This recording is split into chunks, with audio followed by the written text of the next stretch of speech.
Harsh. But, not to be unexpected. I was surprised England drew with them. Welcome, ladies and gentlemen, to this week's edition of the Petty and Ill-Informed podcast, where we use our petty and ill-informed opinions to judge other topics. Joining me for first time in well over a month, all of my co-hosts. Nikki, hello.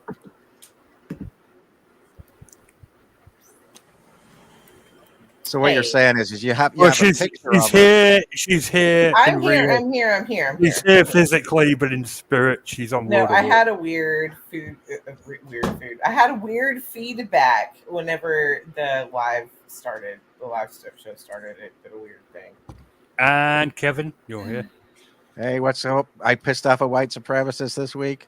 Good for you. Always Yes. a good day when that happens. And from 13 Pelican Close, Kent, Tom. Yep, here. Even though I didn't think I was going to be, sadly, much to the annoyance of everyone else, I have rocked up. Damn it. We Well, were it very. would make it difficult if you didn't, since you picked the chat. You picked the topic for this week. Yeah, because he said yesterday, "Oh, I'm not going to make it." I was like, "Well, you picked the topic, Tom. So what are we going to talk about?" But he's here, so Oh, we go can. ahead. Between me, you, and Nikki, it doesn't matter if we don't have a topic. Hmm.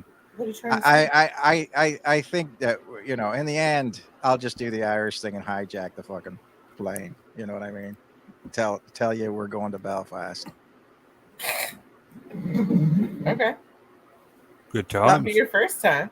Well, I'm saying, okay, I got a question for Richard before we get started, and I understand where we're going. Did the lady that played Dot Cotton just die, or was that just No, she's been dead a while. okay? So I wondered why they made a big deal of it yesterday on the program or the day before.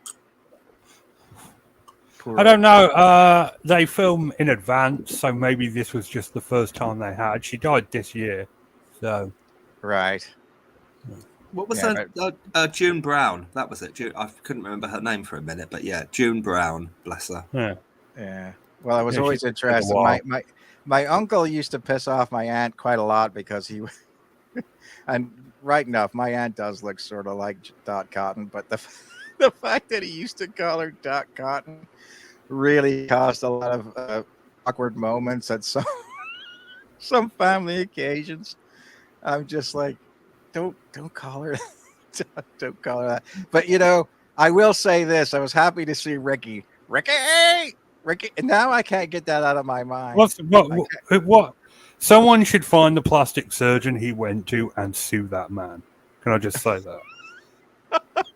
It does not look natural at all. It is very obvious. He's had some work done, and that plastic surgeon should be removed from circulation. Well, it goes along with it. It goes it goes along with the whole idea that Ricky's back, and we don't know quite what was going on. I didn't read the spoilers yet, but I was interested to see that Ricky was back, and I just wanted to see how long he was going to be around for. And so we'll see. We'll see what I happens. did read the spoilers, and none of them mentioned that Ricky was coming back.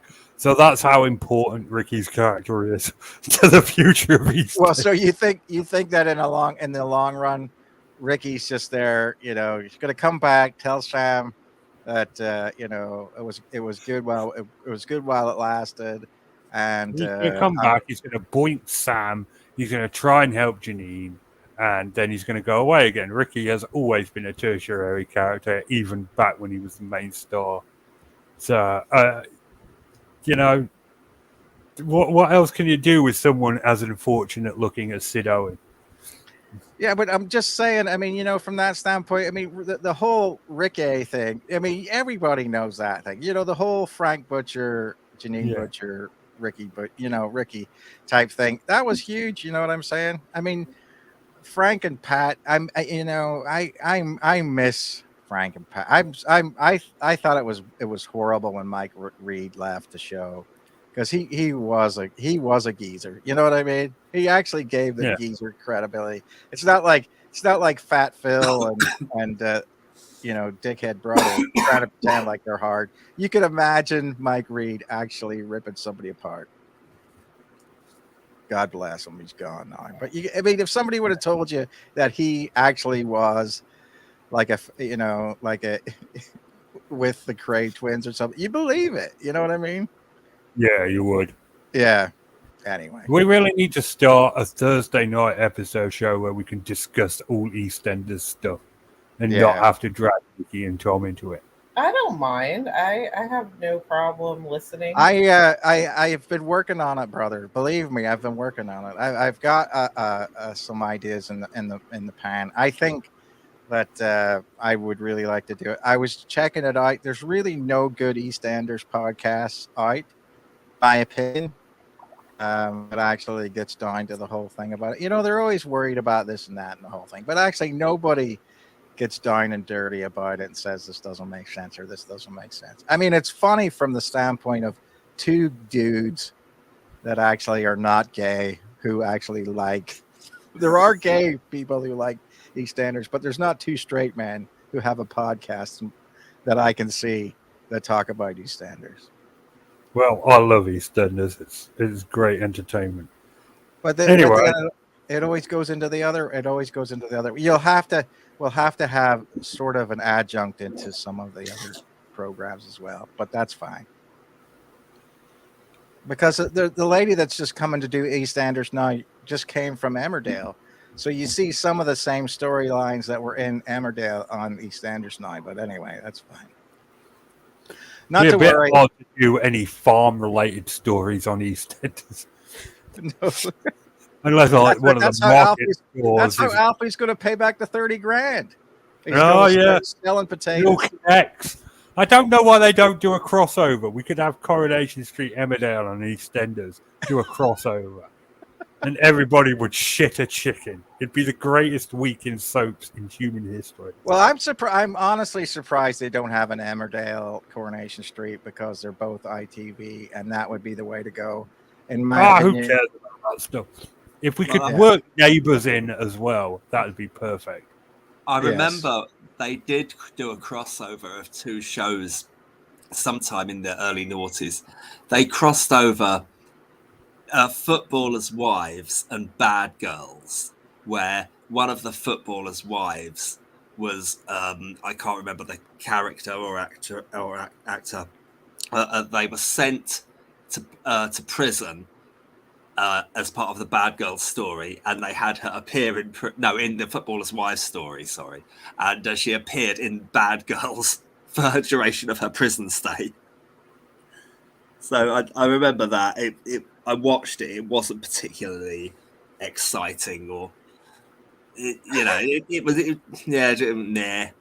pretty boring. Well, there was something I think that was recent. I'm not sure what it was for, but I think there was some kind of a national program or something like that where they actually had brought Janine and Steve McDonald, and Steve McDonald was on a date with Janine. It was kind of a weird thing. It was like Steve McDonald from Coronation Street. Janine was there, and was in an advert, and then at the end. Eric Pollard shows up from Emmerdale as the suave, sophisticated lady killer. I'm not sure what that was for, but I mean, it was odd to see them together, like Steve and Janine on a blind date type thing. Was get all these people leaving EastEnders all the time, and I can't help but wonder. Knowing the talent, the acting ability of those who appear on EastEnders, what they go on to do. Probably pantomimes. Yeah. Well, I mean, it's pantomime season now. I bet you if you want to see anything, Al from Emmerdale will be like the genie in some freaking pantomime Christmas thing. And he would have said, "I'm leaving for other acting opportunities." Otherwise, meant as being in a pantomime. That's fair enough.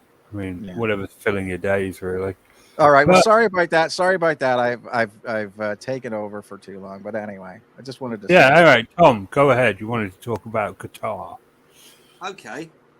Well, seeing as we're in the middle of the Football World Cup, I thought it would be an interesting time to talk about this because I'm just going to read a little bit from a magazine called The Week, which is the best of British and international media. And this is from a couple of weeks ago, an article titled A Tainted World Cup. And was realising the dream of the Middle East first World Cup worth it?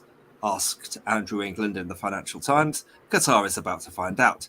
Having spent 6.5 billion on stadiums and facilities and 200 billion on infrastructure in order to host the tournament, it has only, as its rewards so far, been asked ceaseless questions about the morality made of the decision by FIFA in 2010 to host the World Cup in Qatar. Allegations of bribery have been made against members of FIFA's executive committee, and the whole of the football seasons all over the world, the domestic seasons like the Premier League and all the others, have had to be disrupted because of Qatar's climate. They've had to host the tournament in the winter now. So that's been a big disruption and, raises questions over why on earth it was awarded to Qatar in the first place. One of the biggest problems is basically Qatar's human rights record. It's anti-gay laws, lack of football heritage, the immense number of deaths reported in the construction of all of this stuff, all of this infrastructure and stadiums and everything. It's been terrible. And it's also incredibly, I don't know what the word is or how much respect to show, but in all of the laws regarding women are, they have to have a male. It's incredibly patriarchal out there by anyone's standards. Women have to ask a male who is responsible for them, who, to all intents and purposes is in possession of them and their destiny. They have to report to men about all kinds of things. They're responsible for let me find it. I mean, it's in a different article from the same magazine where it talks about how poor it is in terms of its gender inequality. They have to ask permission from their guardian. That's the word. The word is a guardian to marry, to go to university. It's all very repressive. I mean, we would use it. We would use it. We'd use a word like backwards, or to describe it, or it feels like an anachronism to us, but it doesn't out there. Not in the Middle East. It's very much like that culturally and historically. It just is. So it raises real questions over why on earth it was given to Qatar in the first place. Yeah, I agree. They bribed him with their oil money. Yep. Well, I'm not sure. I mean, to be honest with you, all these organizational bodies, I'm not surprised that they, bribing goes on. We know that's true. I mean, you know what? I mean, FIFA's not any different from anybody else. If we were talking about the Olympics, we know it was a dead cert somebody had been bribed. On this one, I'm thinking that it is. The only thing that I think is funny is, like as a governing body, maybe some auto racing thing, but I would imagine that would be one of those things too. But the thing that I find about that, and I thought about this for a long time, and I'm just going to play the devil's advocate here, Tom, just because of the fact that from a standpoint of being a soldier and having been to that area of the world at one point in time, the problem is, like, nobody had a problem with, the Saudi Arabian or Qatari or whatever way of doing things whenever we were loading up soldiers to invade Iraq and all those different things over there. So that's what I always find interesting about it, is when it comes down to it, because of the fact that the Qataris are probably going to lose money hosting the World Cup and building all these different things and et cetera, et cetera, et cetera, then we're going to pretend like that's what we're really, we're overly. I mean, it's like the question, I think thou dost protest too much, because whenever it really comes nuts to butts, we don't care. You know what I mean? We will spend thousands of millions of dollars in pounds and dollars and human life of soldiers from all over the United Kingdom and America and everything to die for these fuckers. Excuse me. But we won't do. I mean, you know what I mean? And we won't say boo one about it. You know what I mean? There was an expression that I used to say, which was, "Oh, these people are willing to fight to the last British soldier, you know, to keep freaking Qatari free." You know what I mean? They don't seem to put anything into it from their standpoint. They suck money off us. And then from that standpoint, now we're complaining about the fact that they're there. We should have just said to them, listen, if you're going to do this and we're going to save your way of life, you're going to change the way your way of life is. But we don't. So it's just one more of those things where we just pour our money into there. They don't seem to pay for anything.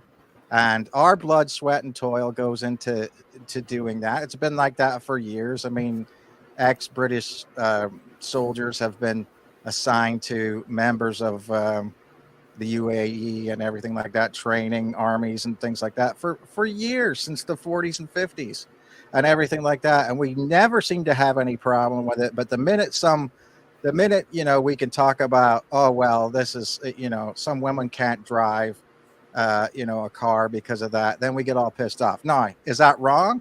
Absolutely. But there are ways for us to make them pay for the fact that we don't like it. But we don't ultimately do that because they want to buy arms and we want to sell it to them. So we sell it to them. That's the difference between sport and politics. But to me, there is no difference between sport and politics. It's all the same. It's And all to about grumble money. about to grumble about the fact that they treat women like crap is just to make ourselves feel better about the fact that we really don't give a crap. If we did, we'd do something about it, but we don't. So does it reflect on them or does it reflect on us? Because I think it reflects on us. We let them get away with it. No, that's a totally different argument. But that's all I wanted to say about it is like, you know, you can't stand back and watch it happen and then complain about the fact that it's happening. That's all I'm saying. Well, but I wanted your opinion on that. Okay. My opinion on it is, in short, I completely agree with you. The way I see it, there's so much corruption and inequality in our entire way of life. We're relying right now on a lot of Qatari oil and gas, especially as far as I'm aware, being ill-informed as our namesake podcast is. We wear clothes from sweatshops made by people under terrible circumstances, and we know it, and we do nothing really about it. You know, we rely on cheap labor to produce all of the increasingly cheap things we demand from supermarkets, from stores, from discount shops, from everywhere. I mean, you know, and I'm as guilty of this as everyone is. You can't really avoid it being part of the world capitalist system. So, yes, it is incredibly hypocritical when we suddenly go all up in arms about it when we're biting the hand that feeds, you know, in many ways, and sort of in terms of the bigger picture of how much we rely on inequality and injustice to fuel the very affluent first world white male middle class existence that we have, except Nikki, who's a lady. And so where am I going with this? It's what this sport has done is it's really brought that to our attention, because they are very closely related. I mean, the one of the things that's happened at the beginning of this World Cup is FIFA have threatened sanctions with anyone who wears a armband that will rock the status quo out there. A One Love armband in support of the LGBTQI plus community, and it's so there's direct politics right at the heart of the sport there. It's but what this has done is I think it's really brought all of that under the spotlight, because all of the other things that we do, sort of injustice anywhere in the world, or whether it be relying on oil, Qatari oil and gas, are not things that we will know we were doing. We will do it without knowing we're doing it when we're going to a petrol station and things like that. I mean, who knows when we fill up your car? You don't know where that stuff comes from. You just don't. It's the world market, but with this really, and it's easy to ignore, even if you were really looking for it. You'd have to really look hard to know who's supplying, like your fossil fuels, and therefore what autocratic regimes you may be pumping your money into, So Yeah. but this has really brought it under the spotlight. But no, but I do agree with you, Kevin. We are absolutely full of hypocrisy. We complain. When it suits us, as a country, as an economy, as a media, as everything, as an entire first world, we ignore totally what the peasants we crush under the soles of our feet. Right. Every time we demand a cheaper, every time I demand something even cheaper than it's been before, in a new even cheaper store that's opened that's even cheaper because people are being paid even less to put the stuff together. Oh, and don't get me wrong, folks. Don't get me wrong. I'm not saying that we're all bad colonialists for going around the world. Well, I mean, are we though, Nikki? I mean, here's the thing about it is given the opportunity to be in our position, lots of people in the world would trade with us, even though at sometimes sometimes me and you get up, Nikki, or whatever, and say, why am I mean, this seems like this sucks. My life never changes. This is not here. But a lot of people would change with us and say, oh, well, that would be great and everything like that. And so I'm not saying that, listen, I understand that I've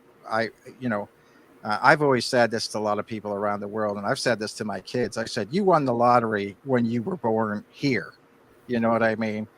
Because as from the standpoint of the very, very fact that, you have the opportunity to go to school and peacefully and do all these different things and all these different, healthcare and all that. It's especially if you're a woman and you're born in a first world country, you've really won the lottery. But it depends. Are we talking America or are we talking the UK? If you're in the UK or Canada, I would agree. If you're in America, which is a first world country, we have a high mortality rate for women. With birth, because we treat them badly. Is that because of the fact? Again, I've made the argument that as much as people hate Muslims and the extremist Muslims, that I've said extremist Christians are just as bad, absolutely, 100%, or maybe even worse at times, as far as how they treat women. Any religion like that becomes extremist. It doesn't matter who your deity is or whatever. Once you get to a certain extreme, it's not okay. Moderation is key. Well, I mean, this is the thing. We're picking on the fact that, in Qatar, you have to have a male responsible person to let you out of the house, when we don't look into the fact that if you've been raped in Texas, you've got to basically hide out from everybody, not let anybody know that you're going to leave the state, or that the bounty hunters can come and get you. Right. I mean, you know what I'm saying? In that case, I was saying that you were talking about first world countries. You can't necessarily say that the healthcare for women is great here, because it's actually worse than some third world countries. Right. The treatment that so many women die in American hospitals giving birth. Right. Well, this is because of I mean, in my opinion, that's because of the fact that we don't have socialized medicine in America. But anyway, yeah, I'm looking at from the standpoint of the fact that you could make the argument, if you're following Tom's argument, that America should never have another World Cup because we treat women just as freaking bad. I mean, I'll throw that out there as a piece of debate. Maybe somebody will say, well, maybe that's not true. I'm sure you probably can't get an abortion in Qatar or whatever. Maybe you can. I don't know. But the fact of the matter is that whenever you're watching healthcare professionals saying that they have to see women suffer for a long time before they can meet the idea of saving somebody's life. In other words, they have to go home and wear a diaper and prove that they've proved that they've leaked so many pints of blood before you can do anything to stop. Yeah, I had a friend who almost died in the hospital that way. Yeah, that is. She didn't even know her name. Right. You know, her blood was so bad, and then they sent her home, and she called her doctor, and her doctor was like, "I will meet you at the hospital." Right. But I mean, do you see what I'm saying is that absolutely. I think that that's the standpoint of where it is. It's like, okay, from a certain point, we don't want to think of ourselves. It's like we think to ourselves, how could people in Qatar let this happen? You know what I mean? How could anybody willingly want to live like that? And yet, whenever you look at it from the standpoint of that, we're letting it happen. You know what I mean? There's no revolution here. There's no revolution for rights of women to do whatever they want to here. And as a matter of fact, you're subjugating women. Women can just go to the store and buy guns. I'm surprised that somebody's now held somebody up and said, "Give me an abortion, I'll shoot your fucking head off." You know what I mean? So, I mean, obviously, having guns doesn't give you more rights. From that standpoint, that's that old chestnut where we say, okay, yeah, if we had all this, we would do it. We're actually taking away more. People in America have more guns than anywhere else, and we're allowing rights to be taken away, and nobody did shit about it. Yeah. And nobody freaking cares. Nope. And so the argument that, okay, in the end, we're going to overthrow the oppressors and we're going to do all that. That's not going to happen. It's just a bunch of total bullshit. Yeah, we're going to here's the problem. We're complicit just as a society in general. We're complicit. We're also desensitized. We see this crap day in, day out, all the time. And after a certain amount of people in your life, everybody else is just a bag of flesh. They're just a meat bag walking around that is animated. You can't physically care about them. Right. You know, you have no capacity. And so we're constantly overstimulated by all of this negativity all the time. It's a really good way to keep us complacent. Right. Well, I think it's interesting. But to get back to Tom's point, he's right. And I mean, when you get past all the initial things about it, it does suck that they have changed the regular course of play so that they could have a game in the Qatari stadium where it was only 100 degrees instead of 115 degrees, because that's how hot it would have been if they would have had to have had it in the summertime. I mean, I can't. It would be, but people would die. You just couldn't do it. Yeah, and the fact that the fact. I mean, let's face it. As an Irish fan, which wouldn't matter, but anyway, as an Irish fan, to be told that I'm on my way to Qatar, only to find out that they've decided that they're not going to sell booze in the stands. I mean, I'm surprised there wasn't some kind of a riot. Budweiser had sponsored it, and they were all set to go. But then, they're just at the last minute banned, and so Budweiser presumably got several million cans of beer sitting there cooking in the desert with not a clue what to do with them. Yeah. Well, I mean, part of it is also, like you said, it's political, but I mean, like this. They move it around every year, right? You're just saying that the selection every 4 years. Every 4 years. Yeah. So the selection's just not a good one. But also, I mean, if it's over there, what what countries can they choose that aren't going to be necessarily problematic. I'm not saying that all of them are, but I'm saying that some Western bitch somewhere is going to be upset about anywhere they choose.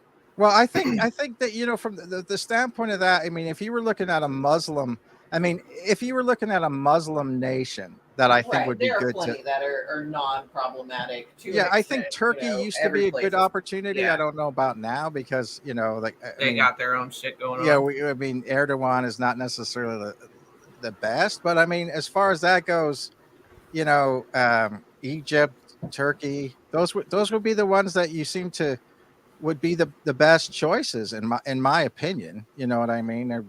They're well developed, and they would be able to put that on. But from the standpoint of that, I mean, just because, as Tom said, the way that they build up, things out of the desert. If you're even looking at Dubai, for example, I know that's not Qatar, but if you look at Dubai and then say, 10 years ago, it was just a barren desert, and now there's just all this other stuff, because they basically ship in like slave labor from, the Southeast Asia and things like that. And you find all these people who basically,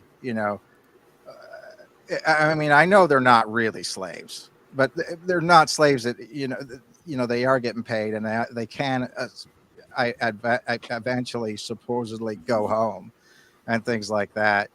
But, the funny thing about it is that, from that standpoint, taking somebody halfway around the world and not necessarily giving them a way to get back, it's sort of like the old idea of an indentured servant, the way that we used to, the way that, although, you can't make a Christian a slave. That was the big thing in America. You can make them an indentured servant, so that, you would basically get people from Britain to come to America as an indentured servant, sold into 7 years of servitude, and they probably wouldn't make it that long. So, in the end, what's the difference? But, the idea of that is it just seems like it just works on the idea of so much human misery. For what purpose? You know what I'm saying? I mean, there's enough misery in the world where you don't have to slap a bow on it and play a football game after it. Maybe that's the entire kick in the nuts that the World Cup is. I mean, let's make these people do all the. I mean, let's face it. There's lots of places that survive on misery, and we don't just play it. We don't just crown some country the king of football after it. You know what I mean? So I don't understand. I mean, I don't get it, but it just seems to me like I'm just upset about the fact that Ireland, the Republic of Ireland, Northern Ireland, and Scotland, I think, put in a bid. Now that would have been a great game. You know what I mean? Mm-hmm. Having that from that standpoint, at least I know from that standpoint, things would have been happy from there. The Korean Japanese games were great, but this is the whole idea of making football into a worldwide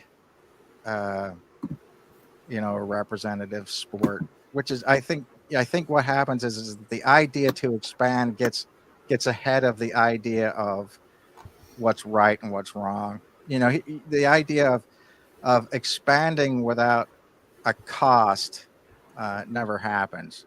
Sooner or later, you're going to stretch the bands of human sort of decency. And I'm saying from the standpoint of that, I think we've gotten there. You know what I mean? We shouldn't have gotten that. This was a bridge too far, in my opinion, to having it in Qatar. And the thing about it is, if you're gay, you're in trouble in Qatar. If you are if you're a Christian or a Jew, you probably get away with it. You know what I mean? To some degree. But if you're a witch, you're in trouble. Believe me. If you believe in white witchcraft, you don't want to go there. And so that's a thing there where, a lot of people don't think about it. They dabble in this sort of idea of things that could get you in a lot of trouble in one of these countries. And you're like, oh yeah, I burn sage, I do this, I do that, I do these cleansing rituals and stuff like that. Well, if they think that you're into witchcraft, guess what, buddy? You're not having a happy life. You know what I mean? And you can say, well, I really am Christian. I just adopt these different things. These are part of my practices. Well, they're going to say you're worshiping the devil. That's it. And we don't seem to think about that at all. We don't care about them thinking that, that being gay is wrong, about alternate lives. I mean, basically what you're saying is if you're having it in Qatar, I'm pro Abrahamic language with nothing. Religion, Jewish, Muslim, or Christian, with nothing on the side. So you're basically looking at no add-ons, And Americans just don't in my estimation, they don't like to play it that straight. You know what I mean? They like to have their little add-ons, like I'm burning sage to clean my house out and shit like that. You know what I mean? But but you have to look at it from the standpoint of in the Salem witch trials, that's the type of people you're dealing with. Puritans who think that you can be possessed by the devil and you should be put to death to get the devil out of you. I mean, that's what I'm saying. They didn't have a Salem World Cup either. I'm sorry. I'm not. I'm going to shut up at this point in time and let you guys discuss it for the rest of the time. I told you, Tom, last week that I was going to get triggered. Oh, you're all right, man. No, yeah. It's when you said that you thought it was a bridge too far. Here's interesting statistic. In the years since 2010, FIFA's governing body has been exposed as a criminal organization. 14 senior officials have been convicted of fraud. So that many people they've gone as far as been able to prove that they've, I don't know exactly what the details of those convictions are, but you can imagine that it's all to do with receiving dirty money and embezzlement and things like that. Yeah. So it's just been the criticism there seems to be justified throughout, basically. Well, I mean, this is the thing. You're talking about one of the biggest world sports there is, if not is football the biggest sport in the world, or is it? I don't think it's the richest sport in the world, but I think it is the most watched sport in the world. I think what's probably it depends how you quantify the biggest sport in the world. I think around the world, the men's football World Cup is probably it's as prestigious as the Olympic Games. Mm-hmm. I would say. Well, that's the impression I get. But the Olympic Games is many sports, isn't it? It's all sports, but or the most significant ones, and maybe 1,000 of them for one sport. Yeah, it's definitely like this. I mean, nothing else comes close. Mm-hmm. The perspective from within America might be very different, because I think I don't know if the culmination of the World Series, Nikki, or the NBA Finals or the Super Bowl, I don't know how big they all are compared to each other. I mean, obviously, American football being my thing, the Super Bowl is massive, but I know over here I'm one of the exceptions to the rule. Most people will know it's happening, but they won't, have a vested interest in it. And well, I think part of it is also what sports you follow here and where you're from, because I found that basketball's a big deal in Memphis, right? But I never know when they're doing their playoffs and stuff. We don't talk about it, but everybody does talk about the Super Bowl, who made it into the Super Bowl. It's a huge discussion, because it's not just the Super Bowl. There are traditions, halftime shows, funny commercials. People watch the Super Bowl for the commercials alone. That's why people pay, like a bajillion dollars just to have like a 10-second ad, because they're going to have people that are they might not even watch the game. I used to just watch the commercials before I got into football. The opposite of what everyone else does on every other TV show. Right. And it's great. It's a huge deal. And if they don't have good commercials that year, everybody talks about it. Ah. Yeah, it's an entertainment thing with the Super Bowl. I would say that's probably bigger than, the World Series and crap like that. But it might just be my exposure. I think I would imagine that the Super Bowl is. I mean, the NBA Finals and the World Series, they don't have sort of that sort of name. Exactly. Everyone knows the Super Bowl. Can you name like the NBA like people that come out for halftime? Like, I don't know any other. Do they have shows? What do they do? No, I don't know any. No. Yeah, you never know. But even if you're in a different country, who's in the Super Bowl and you know how it turned out. Like the next day. Yeah. Oh, it's it's kind of a marketing genius like phenomenon thing. Yeah. Well, it's kind of a perfect sport in the fact that it's so communal, in the fact that, the thing that sucks about soccer is that it's 45 minutes of uninterrupted play. Basically, then you have a 10 or 15 minute interval, and then 45 minutes of uninterrupted play. And then, so it's 90 some minutes. You're looking at maybe 100 minutes, 110, maybe 2 hours at the most for a soccer game or whatever, a football match. And then with an American football game, it's starting and stopping the whole time. So you can basically discuss things in times where it's changed. In other words, so you could say, they do go to commercials and or adverts in the middle of a first, in a game. You know what I mean? They'll say, okay, well, you come back, it's 1st and 10, whatever. Yeah. You can't break into a soccer match and do that, because you're going to cover up some of those different things. So from the standpoint of it, it's a good amount of time to have people over at your house. So if you're having a Super Bowl party, it's 3 or 4 hours. You know what I mean? People are coming over, they're bringing food, they're talking, they're being able to interact, as far as that, there's downtime and everything like that. Whereas,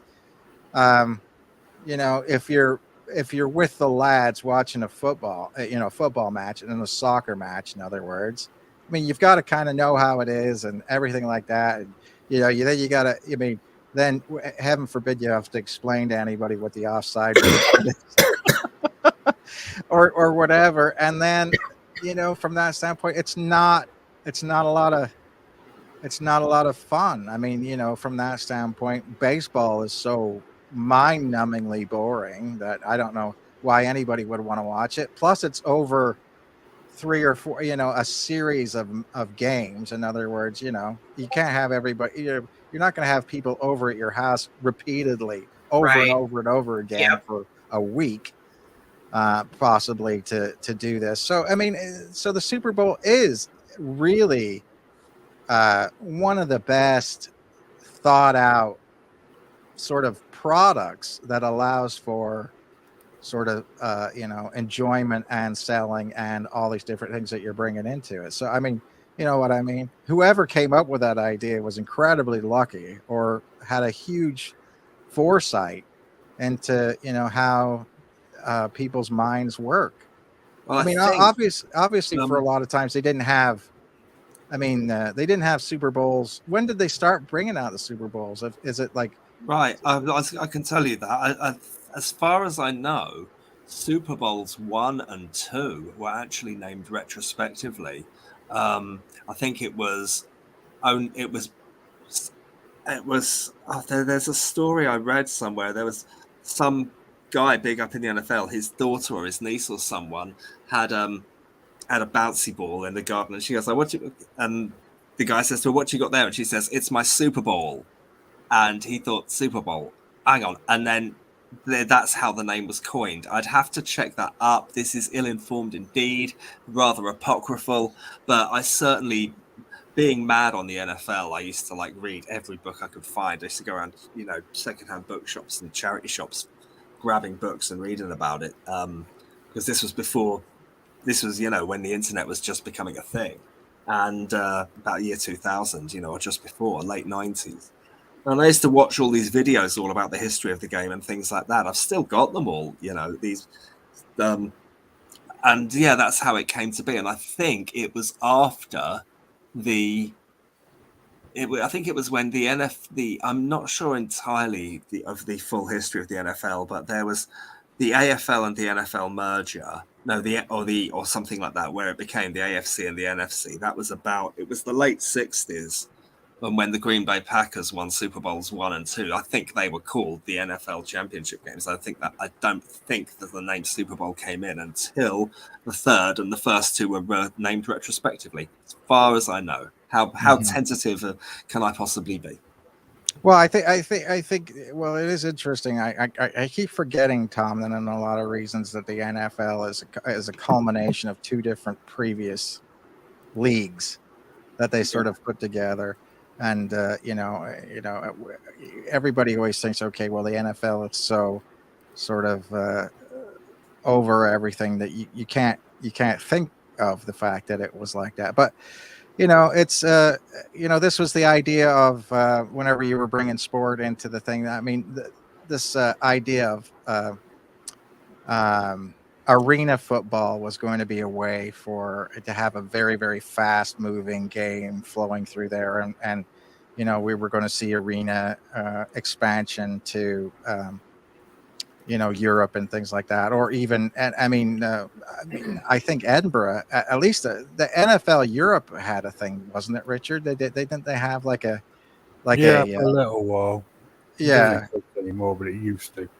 Right. That they were going to have teams from that, but it never quite stuck. But it is interesting to see how that changes. I know even with hockey, it's a funny thing where, like the Belfast Giants, sort of represents the town, and there's not two teams, so you can't divide it up into which is the Catholic team and which is the Protestant team, and all these other things like that. And they've done a lot to sort of do away with sectarianism whenever it comes to those different games and things like that. But it is interesting that a lot of these old rivalries, whenever it comes to that, do come down to, working class rivalries from back in the day, and all these different things where that was it. But it is interesting whenever we're doing it in that. But that's what I'm saying is that in a lot of ways it's hard. From that standpoint, for people to be, for example, you can't have too many people from the Scottish football, Premier League or whatever, complaining about the way that the World Cup is. Whenever you've got Glasgow Rangers and Celtic being the two top teams, and the sectarian bullshit that goes on between the two of them, and all that stuff that happens at Old Firm games, and still, so it is hard whenever you agree that some of the old, and I think this has gone away, but I mean, I'm old enough to remember when sort of Chelsea was, you didn't want to go to a Chelsea match because they electrified the pit around the thing, so if you touch the screen to get over onto the pitch for a pitch invasion, you got shocked. You know what I mean? That wasn't that long ago that this whole idea of these things were happening, or that Leeds was full of all these different things. So, I mean, we don't. I mean, I remember whenever the worst thing ever for a lot of countries were imagining football hooligans going to Spain from England because everybody knew that English football fans were hooligans, and they were only going to drink and start fights and everything else. And I remember seeing in sort of 82 and 86, all these people getting the crap beat out of them with truncheons and everything like that because Spanish and Mexican cops weren't going to deal with English people. You know what I mean? It was because of how terrible we were. So it's interesting. I'm saying a collective we there. You know what I mean? But what I'm saying is from that standpoint, now it's in the end run. Now we are sort of it's really almost like the sort of let them eat cake moment. You know what I mean? Well, we're better than you now because we don't have problems at football matches. You know what I mean?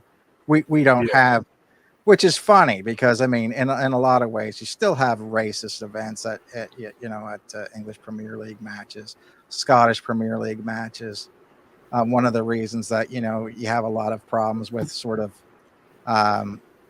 imagine black players going to Poland and playing in the Euros and stuff like that. I mean, like I wouldn't want to do it. You know what I mean? Whenever you've got half the fans and you're in a stadium throwing bananas on the field and making monkey chants, who are we to say that, it sucks in Qatar that women can't drive? You know what I mean? So very, very good point. Yeah. So, I'm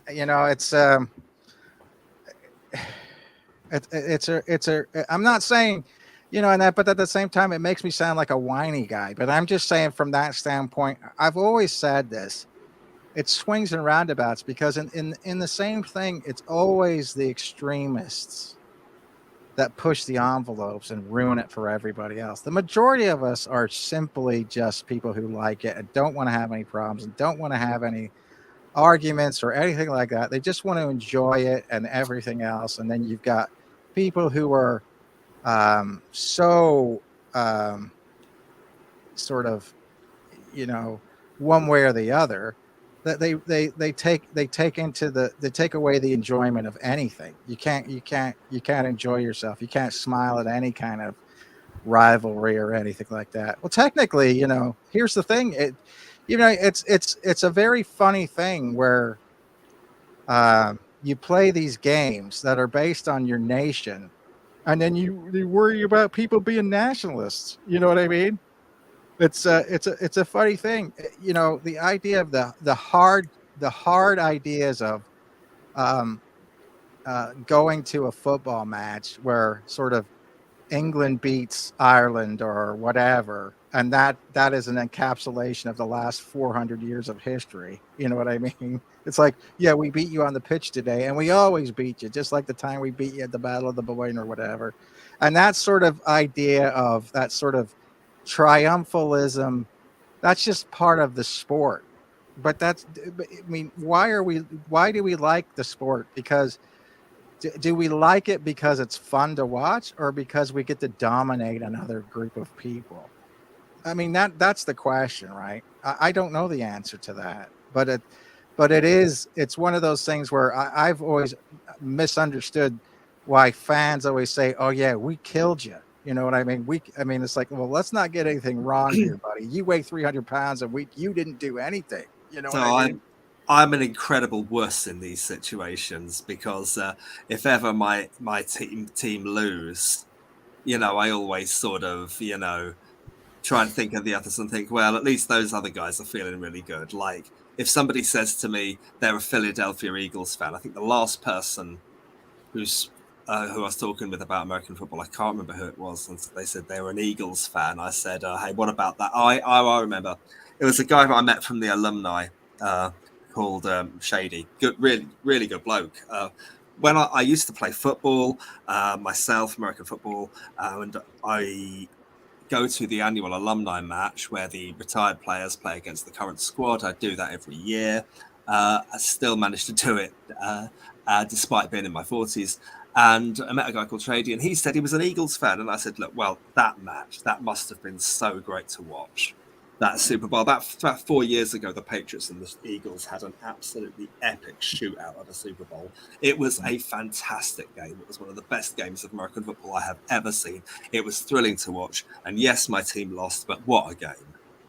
Right.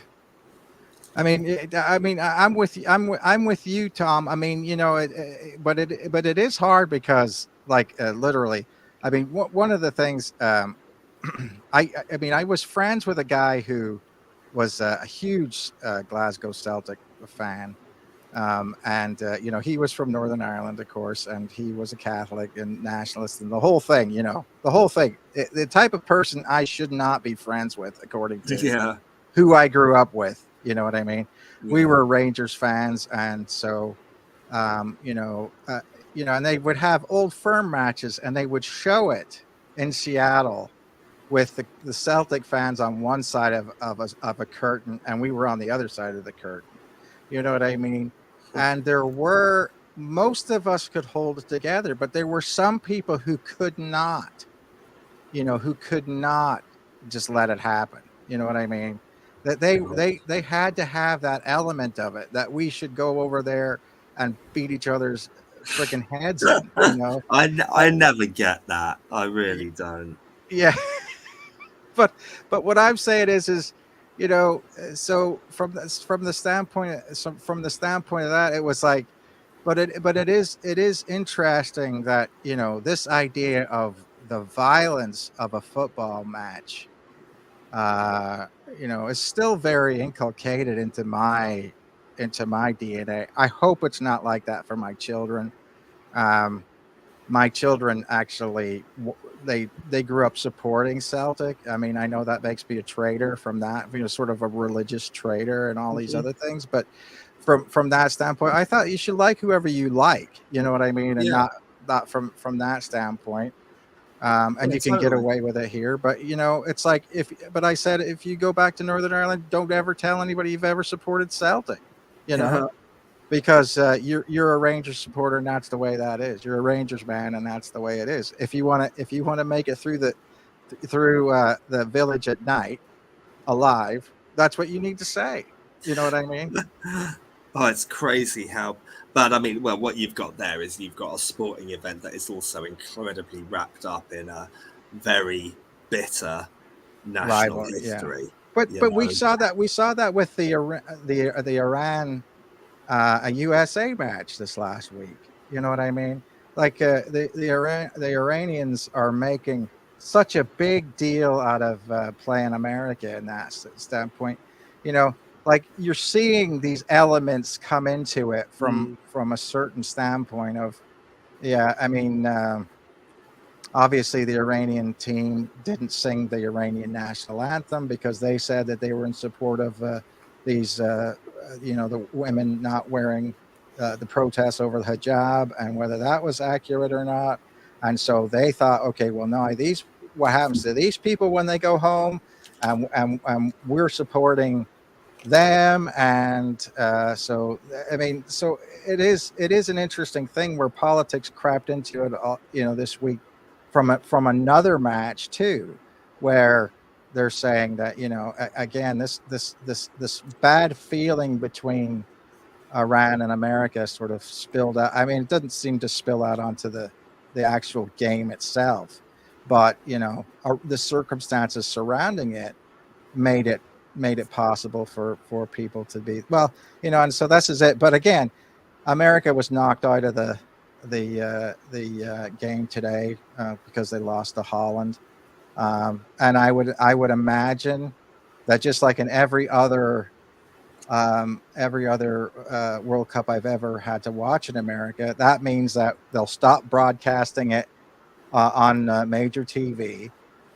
Like, you will have to watch it on some sort of Spanish speaking channel because Spain, Spanish Mexican folks or whatever, Spanish speaking folks, they love a football match no matter who's in it. You know what I mean? They're just like a lot of the rest of us, and so they'll watch it. But the fact that America's knocked out of it, that's it. You know what I mean? Well, forget that we were ever in it, and by tomorrow we won't even remember that there was a World Cup. We'll just go on with thinking, okay, we don't like to lose in America. I'm telling you that much, that right now. We don't, even though we beat the British in the Battle of 1812, and everybody knows that.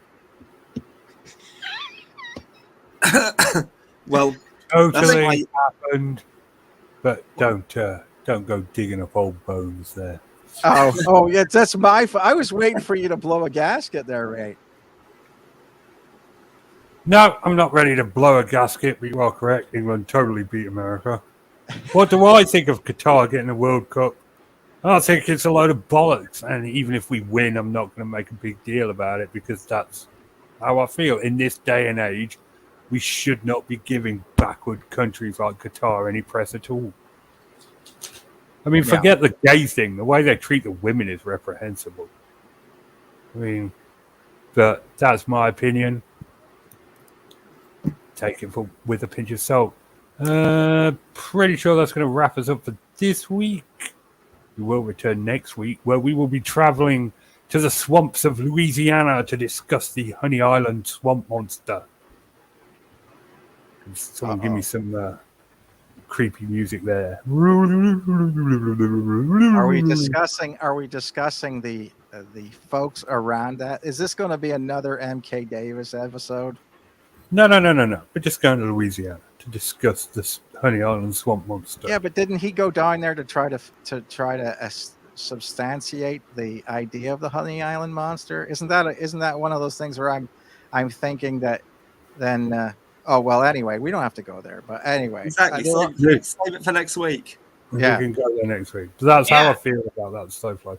All right, so that's it for us. We'll see you next week. It's good night from me, and it's good night from them. Good night. Good night. Night, everyone. Cheers. Cheers. Bye-bye. Be nice to each other.